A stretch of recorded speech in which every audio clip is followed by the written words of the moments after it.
শুভ দুপুর দর্শক, আমন্ত্রণ ব্যবসা বাণিজ্য আর অর্থনীতির সবশেষ সংবাদ নিউজ 24 নিয়মিত আয়োজন আপন ফ্যামিলি মার্ট বিজনেস আওয়ারে। সাথে আছি আমি রিয়াজ সুমন। শনি থেকে বৃহস্পতিবার দুপুরে 1টায় প্রচারিত হচ্ছে এই অনুষ্ঠান। আয়োজনে থাকছে দেশ বিদেশের ব্যবসা বাণিজ্যের সবশেষ খবর এবং খবরের বিশ্লেষণ। এছাড়াও থাকবে শেয়ার বাজার এবং মুদ্রা বাজারের আপডেট। ইরান যুদ্ধ দীর্ঘায়িত হওয়ার আশঙ্কায় দেশের অর্থনীতিতে নতুন এক অনিশ্চয়তা তৈরি হচ্ছে। জ্বালানি সরবরাহে বিঘ্ন, আন্তর্জাতিক বাজারে তেলের দাম বৃদ্ধি এবং পরিবহন ব্যয় বাড়ার ফলে দেশের মূল্যস্ফীতির উপর তৈরি হচ্ছে নতুন চাপ। একই সঙ্গে বিনিয়োগ কমে যাওয়া, উন্নয়ন প্রকল্প বাস্তবায়নে ধীর গতি এবং কর্মসংস্থান সৃষ্টির গতি কমে যাওয়ার ঝুঁকিও দেখা দিয়েছে। এই পরিস্থিতিতে দীর্ঘস্থায়ী যুদ্ধ দীর্ঘায়িত হলে সামষ্টিক অর্থনীতিতে বড় ধরনের ধাক্কা লাগতে পারে বলে মনে করেন অর্থনীতিবিদরা। এই বাস্তবতায় আসলে কি করণীয়, এসব বিষয় নিয়ে আজকের বিজনেস আওয়ারে আমরা আলোচনা করতে চাই। আমাদের সাথে স্টুডিওতে যুক্ত হয়েছেন অর্থনীতিবিদ ডক্টর মাহফুজ কবির। মাহফুজ কবির, স্বাগত জানাচ্ছি আপনাকে আজকের আলোচনায়। আপনি জানেন যে আসলে যুদ্ধ পরিস্থিতি নিয়ে মধ্যপ্রাচ্যে এটি আসলে এখন সব দেশের উপরেই প্রভাব পড়ছে অর্থনীতি, আমাদের দেশেও সেটি আসলে বাইরে না। এই বিষয়গুলো নিয়ে আজ আপনার সাথে আলোচনা করবো। আমাদের কাছে একটি প্রতিবেদন আছে, সেটা একটু দেখে আসতে চাই। মধ্যপ্রাচ্য যুদ্ধ পরিস্থিতিতে আন্তর্জাতিক বাজারে জ্বালানির দাম বৃদ্ধি পাওয়ার নতুন রপ্তানি আদেশ হ্রাসের শঙ্কায় ব্যবসায়ীরা। রপ্তানিকারকদের মতে দেশের জ্বালানি, খাদ্যপণ্য ও পরিবহন খরচ বাড়লে ভোক্তারা নিত্য প্রয়োজনীয় পণ্য ব্যতীত ব্যয় কমিয়ে আনবে। এতে ক্রয়াদেশ কমে যাওয়ার ঝুঁকি তৈরি হতে পারে। এদিকে একক কোনো দেশের উপর নির্ভরশীল না থেকে ভিন্ন ভিন্ন সোর্স থেকে জ্বালানি আমদানির পরামর্শ দিয়েছেন বিশেষজ্ঞরা। টানা 7 মাস ধরে কমেছে দেশের রপ্তানি। ত্রয়োদশ জাতীয় সংসদ নির্বাচনের পর রপ্তানি আদেশ বাড়বে এমন আশায় ছিলেন দেশের শিল্প উদ্যোক্তারা, কিন্তু মধ্যপ্রাচ্য যুদ্ধের দামামায় তাতে গতি আসেনি, বরং জ্বালানির দাম বৃদ্ধি এবং ঘাটতি মিলে তা আরও জটিল আকার ধারণ করেছে। জ্বালানির দাম বাড়ার প্রভাব ইতিমধ্যে ইউরোপ, যুক্তরাষ্ট্র ও অস্ট্রেলিয়ার মতো প্রধান রপ্তানি গন্তব্যে পড়তে শুরু করেছে। রপ্তানিকারকদের আশঙ্কা, এসব দেশে জ্বালানি, খাদ্যপণ্য ও পরিবহন ব্যয় বাড়লে ভোক্তারা তৈরি পোশাকের পেছনে খরচ কমিয়ে দেবে। এতে ক্রয়াদেশ কমে যাওয়ার ঝুঁকি তৈরি হতে পারে। এই জ্বালানি সংকটের কারণে, আমাদের গ্যাস সংকট, জ্বালানি সংকট, এগুলির কারণে কিন্তু এই সেক্টর সামনে কিন্তু আরো কত বড় ক্ষতির মুখোমুখি হবে সেটা নিয়ে আমরা শঙ্কিত। যুদ্ধ দীর্ঘায়িত হলে বাংলাদেশে জ্বালানির পাশাপাশি বাড়বে সুতা ও কাপড়ের দাম, ফলে বাড়বে উৎপাদন ব্যয়, যার প্রভাব পড়বে সামগ্রিক রপ্তানিতে। কিন্তু অলরেডি ইনফ্লেশন দেখা দিয়েছে। ইনফ্লেশন দেখা দিলে যে মানুষের হাতে ডিসপোজেবল ইনকাম থাকে সেটি তারা ব্যবহার করতে পারবে না। কাজেই একটি ডিমান্ডের ঘাটতি ঘটবে, স্পেশালি যেসব পণ্য আমরা রপ্তানি করি। ডিমান্ডের ঘাটতি যদি পড়ে, অটোমেটিক সেটা একটি বিরূপ প্রভাব আমাদের গার্মেন্টস শিল্পে এবং আমাদের রপ্তানি শিল্পে পড়বে। দেশের মোট রপ্তানি আয়ের প্রায় 85% আসে তৈরি পোশাক খাত থেকে। যুদ্ধ পরিস্থিতিতে এই ধারা অব্যাহত রাখা কঠিন, তাই জ্বালানি আমদানি নিশ্চিতের পাশাপাশি মূল্য নিয়ন্ত্রণে রাখার পরামর্শ অর্থনীতিবিদদের। যে সমস্যাগুলো তৈরি হয়েছে সেটা কিন্তু জ্বালানি তেল দাম বৃদ্ধির কারণে হয়নি। এখনো কিন্তু বাংলাদেশের ওই প্রাইস অ্যাডজাস্টমেন্টটা হয়নি। হয়তো এই নতুন করে যে কনসাইনমেন্টগুলো আসবে সেটার ক্ষেত্রে হয়তো জ্বালানির যে দাম সেটার সমন্বয় হতে পারে। এছাড়া জ্বালানি সংকট নিরসনে জ্বালানি রপ্তানিকারক একাধিক দেশের সাথে সম্পর্ক তৈরির পরামর্শ দিয়েছেন বিশ্লেষকরা। ফারজানা রিয়া, নিউজ 24, ঢাকা। আমরা প্রতিবেদনটি দেখলাম একসাথে। আসলে এই যে মধ্যপ্রাচ্যের যুদ্ধের কারণে আমরা দেখতে পাচ্ছি যে রাজধানীর পেট্রোল পাম্পগুলোতেও তেলের একটা তাড়াহুড়ো করে যে বা দীর্ঘ লাইনে দাঁড়িয়ে তেল নেওয়ার একটা প্রবণতা আমরা দেখতে পাচ্ছি বেশ কয়েকদিন ধরে।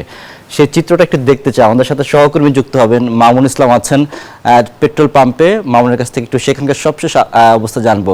মামুন, কেমন দেখছেন? আপনি তো সকাল থেকে বিভিন্ন পেট্রোল পাম্পে ঘুরছেন, আজকে কি ধরনের ভোগান্তি দেখছেন? তেল কি পাচ্ছে কিনা বাইক রাইডার বা যারা আসলে তেল নিতে আসছেন? কি অবস্থা, সার্বিক পরিস্থিতি জানাবেন।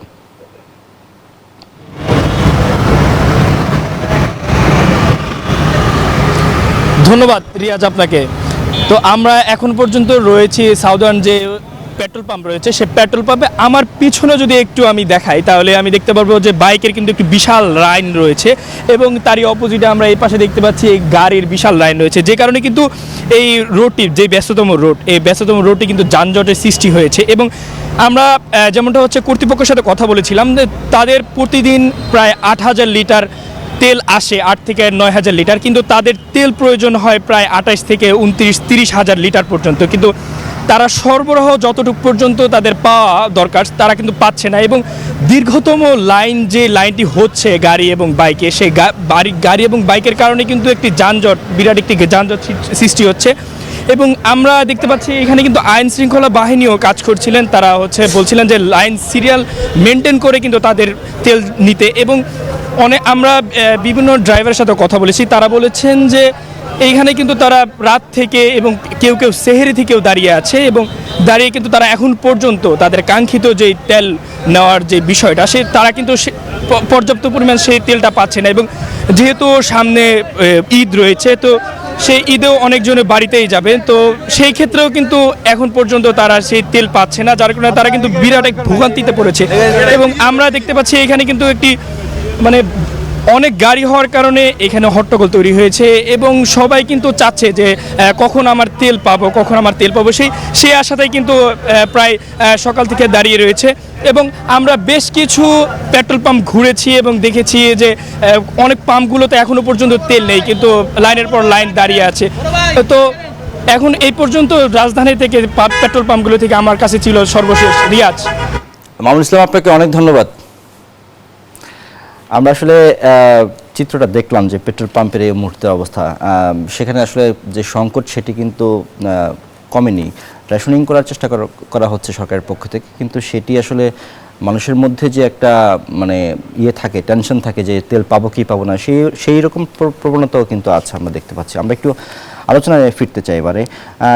যে যুদ্ধের কারণে যে আমরা দেখতে পাচ্ছি যে জ্বালানি সরবরাহের বিঘ্ন, আন্তর্জাতিক বাজারে তেলের দাম বৃদ্ধি এবং পরিবহন ব্যয় বাড়ছে, সব মিলিয়ে আসলে অর্থনীতির কি চাপ তৈরি হচ্ছে বলে আপনি মনে করেন? ধন্যবাদ। আসলে এটা সবার জন্য একটা চিন্তার বিষয় যে আসলে যুদ্ধের কোন দিকে যাচ্ছে। এটা একটা যুদ্ধ যেহেতু ছড়িয়ে পড়েছে ইতিমধ্যে, মধ্যপ্রাচ্যের সবগুলো দেশই আক্রান্ত। তো এবং আমরা দেখতে পাচ্ছি যে যদিও কিছু কিছু ক্ষেত্রে হয়তো ড্রোন নামিয়ে ফেলা বা হয়তো কিছু আক্রমণ প্রতিহত করা হচ্ছে, কিন্তু বেশিরভাগই আমরা দেখতে পাচ্ছি যে ধ্বংস সাধন করছে। এবং এই যে অনিশ্চয়তা, এটার কারণে আসলে জ্বালানি সরবরাহ কিন্তু ব্যাপকভাবে ক্ষতিগ্রস্ত হচ্ছে। হরমুজ প্রণালী দিয়ে তো আসলে তেল সেভাবে যাচ্ছে না, যদিও বলা হয়েছে বাংলাদেশের যে তেল পরিবহন বা পণ্য পরিবহন সেখানে কোনো সমস্যা হবে না। আবার কিছু দেশ যেমন যে ভারতের ক্ষেত্রে বলা হয়েছে, তারপর তুরস্ক তার জাহাজ এরকম খালাস হয়েছে, কিন্তু আলটিমেটলি বেশিরভাগ জাহাজে কিন্তু যাচ্ছে না। তো যার ফলে এটা একটা বড় সমস্যা তৈরি করেছে আর কি আমাদের জন্য। তো আমার কাছে মনে হয় কি যে আসলে ইরান যেহেতু দীর্ঘমেয়াদী যুদ্ধের জন্য নিজেকে প্রস্তুত করেছে, সুতরাং এই যুদ্ধ যদি আরও কয়েক সপ্তাহ চলে তাহলে সেক্ষেত্রে কিন্তু আসলে পুরো যে সরবরাহ ব্যবস্থা সেটা কিন্তু আসলে ধ্বংস হয়ে যাবে আমার কাছে মনে হয়। যেটা শুধু বিঘ্নিত হবে না, তার কারণ আমাদের কিন্তু অল্টারনেটিভ সেরকম কোনো সোর্স নেই। বিশেষ করে যে রাশিয়ার জন্য যেটা বলা হয়েছে যে এপ্রিলের 11 তারিখ পর্যন্ত তাদের এখানে আসলে এটা মোটামুটি তাদের এই যে রপ্তানি সেটার অনুমতি দেওয়া হবে, কোনো নিষেধাজ্ঞার বাইরে থাকবে আসলে এই রাশিয়ার তেলের রপ্তানি। কিন্তু রাশিয়ার তেল কিন্তু সব দেশে ব্যবহার করতে পারে না, সেই পরিশোধনাগারগুলো কিন্তু নেই, বাংলাদেশে যেরকম নেই পরিশোধনাগার। যদিও মার্কিন যুক্তরাষ্ট্রের কাছে যেটা বলা হয়েছিল যে যাতে যেন এটা অ্যালাউ করা হয় বাংলাদেশকে এটা আমদানি করতে, কিন্তু এটা হয়তো থার্ড কান্ট্রি দিয়ে হয়তো রিফাইন করে তারপর বাংলাদেশে আনতে হবে। তো এই সমস্যাগুলো আছে আমাদের। এবং এর পাশাপাশি যদি আমরা এই আফ্রিকার দেশগুলোর কথা দেখি, আফ্রিকার বেশ কয়েকটা দেশ কিন্তু ওপেকের মেম্বার, কিন্তু তাদের রিজার্ভ অত বেশি নয়, যে তারা কিন্তু খুব প্রমিনেন্ট সোর্স নয়। আর বাংলাদেশ যে ধরনের আসলে এই যে বিশেষ করে ডিজেল যেটা ব্যবহার করে, তো সেটা যে লেভেল, তো সেই লেভেলতে আমরা কিন্তু আসলে মধ্যপ্রাচ্য থেকে পাচ্ছি। সুতরাং এই জায়গাতে আমাদের একটা বড় সমস্যা তৈরি হতে পারে। এখন আসলে কি ধরনের এই তেল, জ্বালানি তেল আমরা ব্যবহার করি? একটা তো সবচেয়ে বড় হচ্ছে ডিজেল, যেটা আসলে আমাদের কৃষি এবং পরিবহন দুটোই কিন্তু খুব ইম্পর্টেন্টলি ডিপেন্ড করে। আমরা জানতামই না যে এত গাড়ি আসলে এই ডিজেল ব্যবহার করে। এখন দেখা যাচ্ছে যে বেশিরভাগ গাড়ি হচ্ছে ডিজেল ব্যবহার করছে, বিশেষ করে যে বড় যে সমস্ত পণ্য আমরা বিশেষ করে যে আমরা আমাদের পরিবহন খাদ্য পরিবহন যেটা ট্রাক বা বড় বাসগুলা, ইভেন মাইক্রোবাস, তো সেগুলো এটা ব্যবহার করছে। তো সুতরাং এইখানে আমাদের আসলে যে সিকিউর করার জন্য আমরা যেটা করেছি সেগুলো যে ভারতের কাছ থেকে আমরা এখন জরুরি ভিত্তিতে নিচ্ছি, কিন্তু এটা কয়দিন, তাই না? আর কি অল্টারনেটিভ আছে আমাদের এই মুহূর্তে? আছে কিন্তু ইন্দোনেশিয়া, মুসলিম দেশ, তারা কিন্তু আমাকে দিতে পারে। আর এর পাশাপাশি আমাদের যারা প্রতিযোগী আন্তর্জাতিক বাজারে, সেটা ভিয়েতনামের একটা বড় স্ট্র্যাটেজিক রিজার্ভ আছে। তো ওইখান থেকে আমরা পাবো কিনা নিশ্চিত নয়। তো তো সুতরাং সব মিলিয়ে আসলে আমাদের জন্য একটা বড় চিন্তা যে আবার এটা আমাদের একটা রিজার্ভ সমস্যা তো তৈরি নাই, মানে রিজার্ভ রাখার মতো সক্ষমতাও তো দুর্বল। আমরা এটা তৈরি করিনি, যদিও ব্যবসায়ীদের দিক থেকে প্রস্তাব ছিল যে তারা সহযোগিতা করতে পারতো, তাদের নিজেদেরও কিছু রিজার্ভার আছে। তো সেখানে হয়তো এটা সরকারি বেসরকারি অংশীদারিত্বের মাধ্যমে আমরা কিন্তু এই কোভিডের সময় থেকে আস্তে আস্তে এই রিজার্ভ চালু করতে পারতাম। এটা করলে যে সুবিধাটা হতো সেটা হলো যে যখন আসলে দামটা বেড়ে যায় আন্তর্জাতিক বাজারে, তখন আমরা কিন্তু সরবরাহ করে বিপিসি প্রফিটেবল বিজনেস করতে পারতো। দেশের ভিতরে তো আমাদের সবসময় লাগে, কিন্তু এর পাশাপাশি যখনই আন্তর্জাতিক বাজার দাম কম, তখনই সেখান থেকে কিনে নিয়ে আমরা একটা রিজার্ভ তৈরি করে এই বিপদ আপদের সময়টাতে সাথে কাজে লাগাতে পারতাম। এখন ভিয়েতনাম খুবই একটা কমফোর্টেবল সিচুয়েশনে আছে, আর আমাদের মানে টেনশনে কিন্তু ঘুম হচ্ছে না। তো এই অবস্থা তো আমরা চাই না। বিশেষ করে আমাদের এই মুহূর্তে আসলে 3 ধরনের, তো একটা হচ্ছে অকটেন, তারপরে পেট্রোল এবং ডিজেল। তো পেট্রোল এবং অকটেন আমরা দেশের ভিতরে আসলে তৈরি করি, যে আমাদের যে গ্যাস তুলি আমরা সেখান থেকে কিন্তু বাই প্রোডাক্ট হিসেবে সেটা নিয়ে আসি, যার ফলে ওইটা দিয়ে চাহিদা পূরণ হয়। কিন্তু মূল সমস্যা হচ্ছে ডিজেলে। পুরো আমাদের সেচ ব্যবস্থার 80% ডিজেলের উপরে নির্ভরশীল। আমাদের এই যে গাড়িগুলো, তো এখন এগুলো আমরা কোথায় পাবো? আর অ্যাট দ্য সেম টাইম আমাদের অনেকগুলো ফ্যাক্টরি কিন্তু এই ডিজেল ব্যবহার করে। তো সুতরাং এই সমস্যাগুলো তো প্রকট। তো এখন এইটা তো সমাধান করতে হবে। জি, জনাব মাহফুজ, একটা বিষয়ে আপনি হয়তো নিশ্চয়ই জানেন যে সাধারণ অর্থনীতি বিভাগ জেইডি তাদের যে ইকোনমিক আপডেট অ্যান্ড আউটলুক ফেব্রুয়ারি মাসে যেটা ঘোষণা করেছে, সেখানে বলেছে যে আসলে অর্থনীতির কিছু সূচকে সামান্য স্থিতিশীলতা দেখা যাচ্ছে, তবে রাজস্ব আয়, বিনিয়োগ, উন্নয়ন ব্যয়ের দুর্বলতা নিয়ে উদ্বেগ প্রকাশ করেছেন। একই সাথে যে আন্তর্জাতিক সংঘাতের প্রভাব যুক্ত হলে অর্থনীতিতে আরও চ্যালেঞ্জ তৈরি হতে পারে বা সংঘাত তৈরি হচ্ছে, এই বিষয়টা নিয়ে যদি একটু বলতেন। ফেব্রুয়ারির যে তারা আপডেট দিয়েছে সেটা আসলে তারা ডিসেম্বর জানুয়ারি এই সময়কার তথ্যপত্র ব্যবহার করেছে মূলত। তো এই সময়টাতে তো এই ইরান যুদ্ধের কারণে যে বিশ্ব অর্থনীতি যে একদম নড়ে বসেছে এবং এটা খুব একটা ভঙ্গুর অবস্থায় চলে এসছে, সেই অবস্থা কিন্তু এখন ছিল না। সুতরাং আমরা দেখতে পাচ্ছি যে যতটুকু ইমপ্লিমেন্টেশন হয়েছে আসলে যে বার্ষিক উন্নয়ন কর্মসূচি, সেটাও তো খুবই শ্লথগতির। আমরা ঠিক এই সময়ে কিন্তু সবচেয়ে দ্রুত গতিতে বাস্তবায়ন করি। ফেব্রুয়ারির পর থেকে মার্চ, এপ্রিল, মে, জুন এই সময়টাতে সবচেয়ে বেশি আসলে এডিপি বাস্তবায়িত হয়। তো এখন এই ইরান যুদ্ধের যে পরিস্থিতি, যেভাবে আমাদের রেমিটেন্সের উপর একটা শক তৈরি হয়েছে এবং ওভারসিজ এমপ্লয়মেন্টে তো আমরা দেখতে পাচ্ছি যে খুবই দুর্দশা। তো এর পাশাপাশি তো রেমিটেন্স না এলে এবং একই সঙ্গে যে আমাদের এই জ্বালানি এটার পরিবহন না হলে আমাদের উৎপাদনটা হবে কীভাবে, রপ্তানিটা হবে কীভাবে, তো তারপরে রাজস্বটা আদায় হবে কীভাবে। রাজস্ব আদায় না হলে আমাদের এতগুলো যে নতুন নতুন কর্মসূচি, বিশেষ করে যে ইতিমধ্যে তো আমরা ফ্যামিলি কার্ড দেখলাম যে ইমপ্লিমেন্টেশন শুরু হয়ে গেছে, কৃষক কার্ডটা দেওয়া হবে এবং এই খাল খনন, তো 20,000 কিলোমিটার খাল খনন অথবা পুনর্খনন এটা হবে। আর এটা ছাড়া অন্যান্য আরও অনেকগুলো কর্মসূচি আছে, 1 কোটি নতুন কর্মসংস্থান তৈরি। তো এখন এগুলোর জন্য তো অর্থ লাগবে, সেটার জন্য রাজস্ব আদায় কোথেকে হবে? তো সুতরাং এই যুদ্ধ কিন্তু আমাদের সমস্ত হিসাব নিকাশ পাল্টে দিয়েছে। আর যেটা ইতিমধ্যেই দেখতে পেয়েছিলাম যে আসলে ইমপ্লিমেন্টেশনে অনেকটাই ঘাটতি এবং খুব শ্লথ বাস্তবায়ন হচ্ছে, এটা কিন্তু আসলে এই যে অন্তর্বর্তী সরকারের মূলত কৌশল ছিল যে আস্তে আস্তে বাস্তবায়ন করে, কিন্তু এখন তো রাজনৈতিক সরকার, তো তাদের কাছে মানুষের প্রত্যাশা অনেক, তো তারা চায় যে খুব দ্রুতগতিতে উন্নয়ন প্রকল্প বাস্তবায়িত হোক এবং এর জন্য আসলে রাজস্ব আদায় প্রয়োজন। এখন আমরা যেটা দেখলাম যে ব্যবসায়ীরা কিন্তু যে ভয়ের মধ্যে আছেন রপ্তানির কী অবস্থা হবে, সুতরাং আসলে রাজস্ব আদায়টা কীরকম হবে সেটা নিয়ে আমরাও চিন্তিত। এখানে যে আমরা যে যেটা দেখতে পাচ্ছি যে চলতি অর্থ বছরের জানুয়ারি পর্যন্ত রাজস্ব আদায়ের প্রবৃদ্ধি হচ্ছে 12.9%, যেখানে লক্ষ্যমাত্রা ছিল 34.5%। তো এখন এই যে বাকি সময়ের মধ্যে এটা কি করা সম্ভব কিনা, মানে লক্ষ্যমাত্রা যেটা আছে আর কি, লক্ষ্যমাত্রা যেটা আছে সেটা অত উচ্চ অভিলাষী নয়, এটাও সত্য। তার কারণ আমাদের যেহেতু পুরো বাজেটের আকারটা কম, অর্জন করতে হলে 59.4% করতে হবে। এখন সমস্যা হচ্ছে ওইখানে যে আমাদের যতটুকু টার্গেট রয়েছে তার চেয়ে তো অনেক কম কিন্তু আমরা ইমপ্লিমেন্ট করেছি। এখন এই সময় একটা বিষয় ছিল, সেটা হলো যে আমাদের যে কর্পোরেট ইনকাম ট্যাক্স এবং পার্সোনাল ইনকাম ট্যাক্স, এখানে কিন্তু কিছুটা হয়তো রিল্যাক্স ছিল আর কি, যে এখন কিন্তু মার্চ পর্যন্ত এটা করা হয়েছে আর কি, এক্সটেনশন হয়েছে। তো সবাই হয়তো তাদের রিটার্নটা দেননি, কিন্তু হয়তো অ্যাডভান্স ইনকাম ট্যাক্সটা দিয়ে দিয়েছেন। হিসাব নিকাশে কিন্তু আমরা অনেকটা কিছুটা অসামঞ্জস্যের মধ্যে আছি। কিন্তু আমার যেটা দৃঢ় বিশ্বাস সেটা হলো যে ইরান যুদ্ধের কারণে যে অবস্থা হয়েছে বিশ্ব অর্থনীতির, আমার মনে হয় না যে আমাদের যে রেভিনিউ টার্গেট আছে সেটা আমরা ফুলফিল করতে পারবো, কারণ ব্যবসা বাণিজ্য কিন্তু একটা সংকোচনের মধ্যে আছে।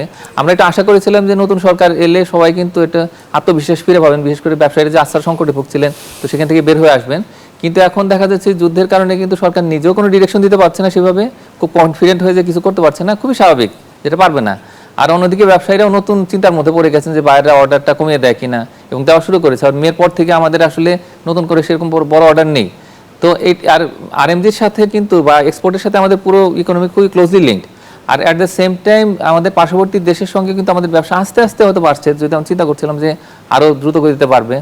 চীন তার কিন্তু স্ট্র্যাটেজি, ইকোনমিক স্ট্র্যাটেজি তারা কিন্তু ডাইভার্সিফাই করছে।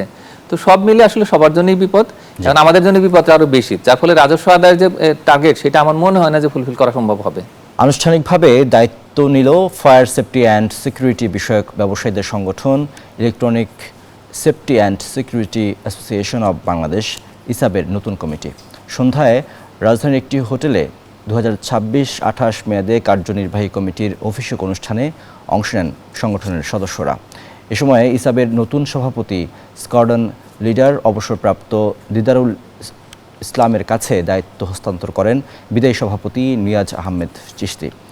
নতুন সভাপতির হাতে সংগঠনের লঘুসহ প্রতীকী পতাকা তুলে দেন তিনি। এ সময় ফায়ার সার্ভিস ও সিভিল ডিফেন্সের মহাপরিচালক ব্রিগেডিয়ার জেনারেল মোহাম্মদ জাহের কামাল, ঢাকা 1 আসনের সংসদ সদস্য খন্দকার আবু আশফাক এবং টেক্সটাইল মিল অ্যাসোসিয়েশনের সভাপতি শওকত আজিজ রাসেল সহ বিশিষ্টজনরা উপস্থিত ছিলেন। এ সময় বিদায়ী কমিটির সদস্যদের ক্রেস্ট দিয়ে সম্মানিত করা হয়। পরে দোয়া ও ইফতার মাহফিলে অংশ নেন সংগঠনটির সদস্য ও আমন্ত্রিত অতিথিরা।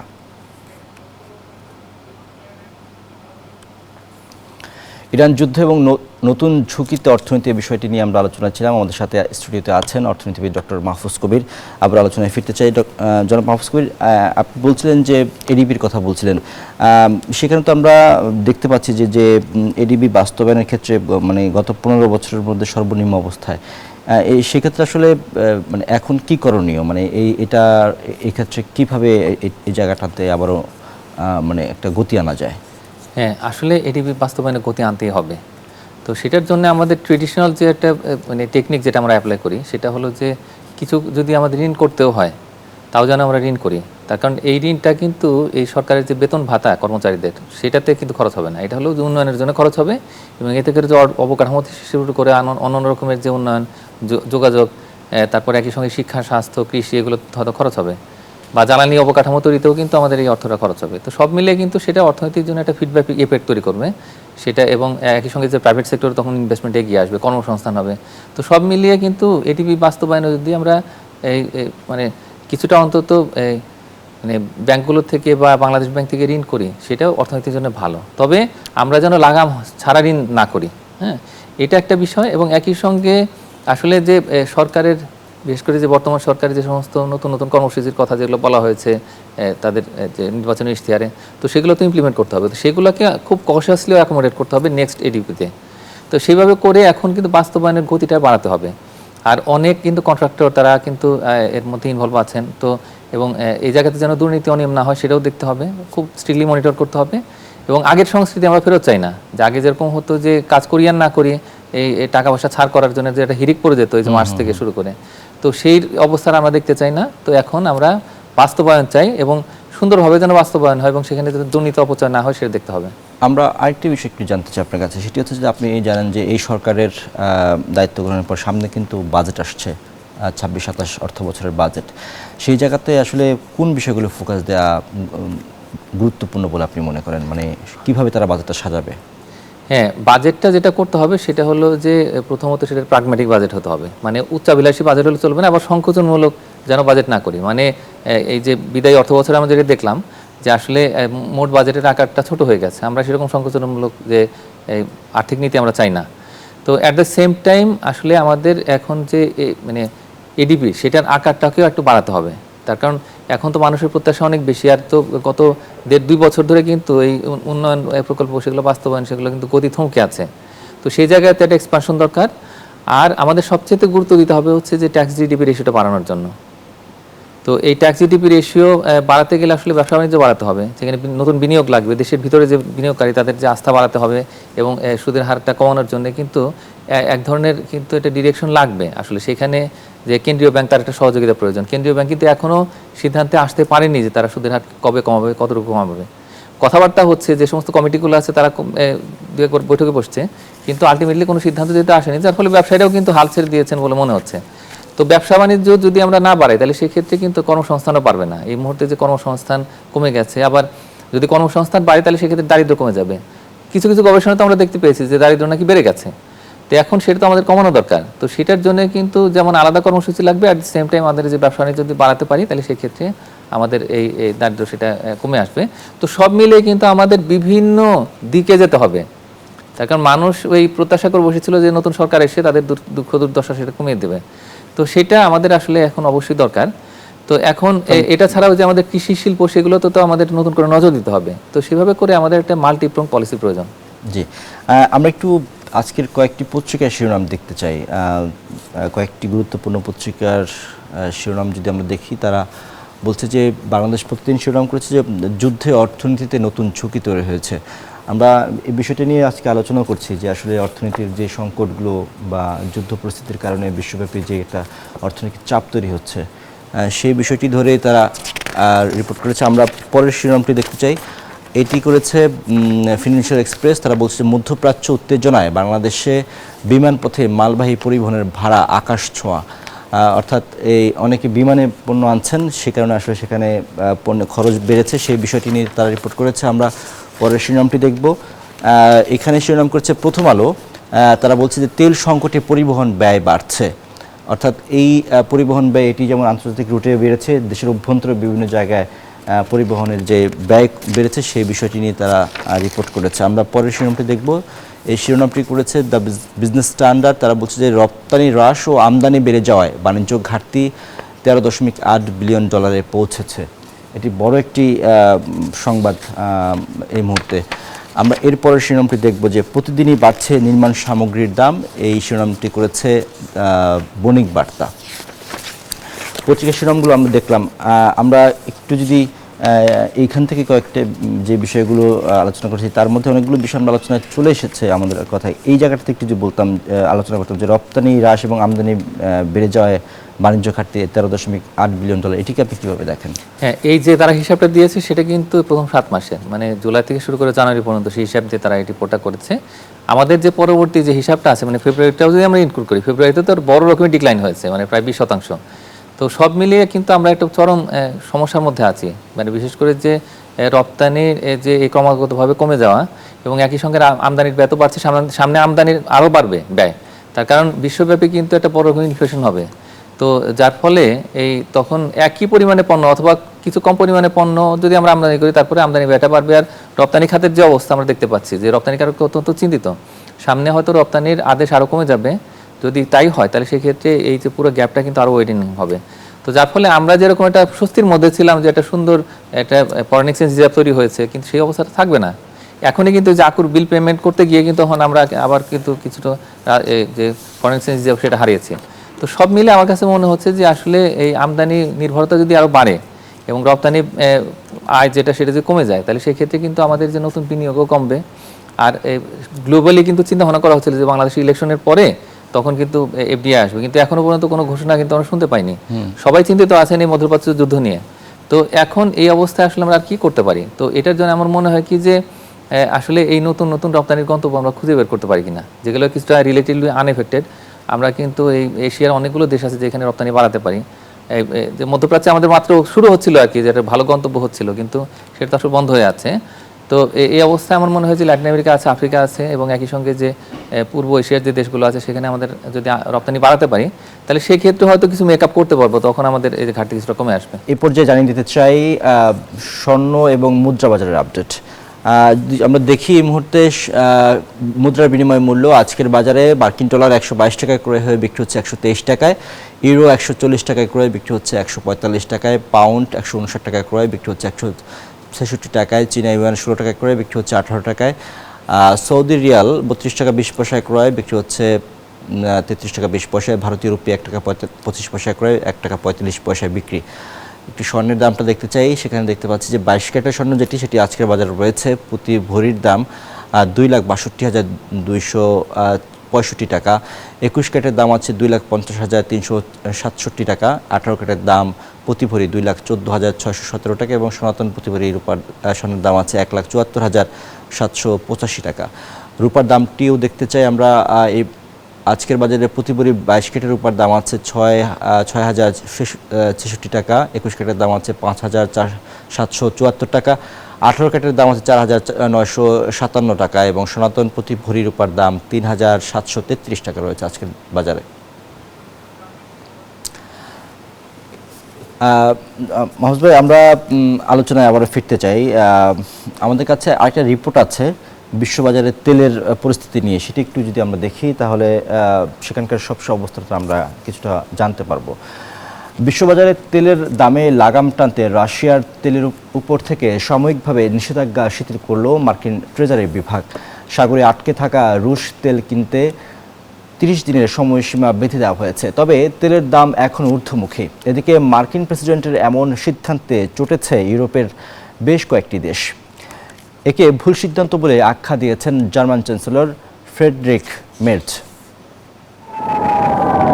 ইরান, ইসরায়েল ও যুক্তরাষ্ট্রের সংঘাতে সবচেয়ে অস্থির বিশ্বের তেলের বাজার। ট্রাম্পের যুদ্ধ বন্ধের আভাসে দাম কিছুটা কমলেও একের পর এক তেলের ট্যাঙ্কারে তেহরানের হামলায় আবারও অস্থির বাজার। এ অবস্থায় বিশ্বজুড়ে জ্বালানি তেলের দামে লাগাম টানতে এক নাটকীয় ও কৌশলগত সিদ্ধান্ত নিল যুক্তরাষ্ট্র।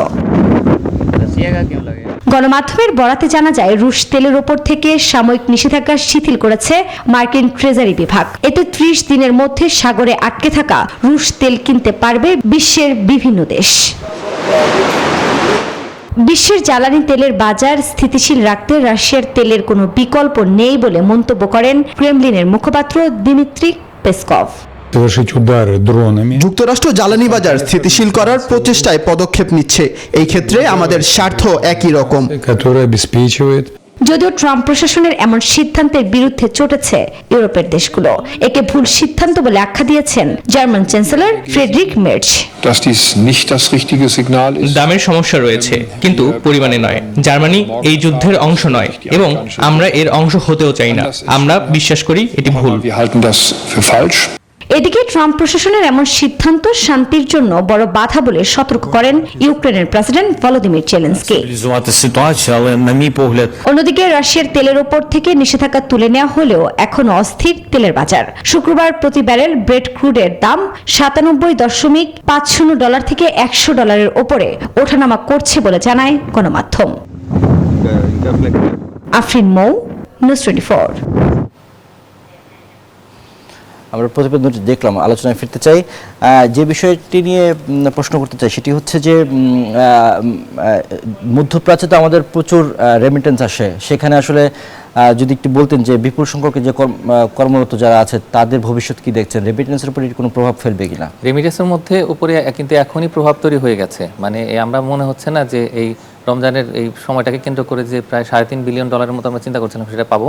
সবচেয়ে বড় সমস্যা হলো যে এই মধ্যপ্রাচ্য থেকে কিন্তু আমাদের মোট রেমিটেন্সের প্রায় 46% আসে এবং বিশ্ব অর্থনীতির অন্যান্য জায়গায় তো এটা বড় সমস্যা। তো সুতরাং আমার মনে হচ্ছে যে আসলে আমরা সেই টার্গেটটা ফুলফিল করতে পারবো না। আর সামনের দিনগুলোতে আমাদের যেহেতু বেশ কিছু শ্রমিক তারা কিন্তু ভিসা পেয়েছেন, তারা যেতে পারছেন না কাজে, কবে যুদ্ধ হবে ঠিক নেই। তো যার ফলে আমাদের এখন চিন্তা করতে হবে যে পুনর্গঠনের সময়টাতে যদি আমরা কিছু শ্রমিক পাঠাতে পারি তাহলে সেই ক্ষেত্রে তখন হয়তো ওই সময়টাতে হয়তো আমাদের রেমিটেন্স আদায় একটা ভালো হবে। থ্যাংক ইউ মাহফুজ আমাদের সাথে আজকে আলোচনা যুক্ত হওয়ার জন্য। ধন্যবাদ। দর্শক, এই ছিল আপন ফ্যামিলি বিজনেস আওয়ার আজকের আয়োজন। এতক্ষণ সাথে থাকার জন্য ধন্যবাদ সবাইকে।